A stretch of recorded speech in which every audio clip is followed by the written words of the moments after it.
How to fix this Apple ID is not active. Hey everybody and welcome back to our channel. So let's get started without any further ado. So the first thing you like to do is head over to your preferred browser and then search for Apple system status. Go to this page to confirm if there's any issue with Apple ID or related service. If the servers are down, wait for Apple to resolve the issue. Now the next step would be to reset your Apple ID password. For that, head back to your home screen and then open up your settings. Now once you are inside your settings, simply tap on your Apple ID. And from here, simply tap on Sign In and Security. Now from here, you can go ahead and reset the Apple ID password.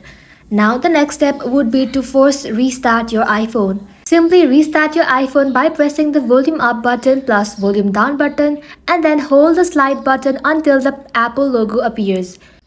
Now once you do that, your problem might be fixed. But if it's still not fixed, simply come over to your settings again and then tap on your Apple ID. From here, simply sign out and then sign in back to your Apple ID. Once you sign out from your Apple ID, restart your device and then try signing in using your Apple ID.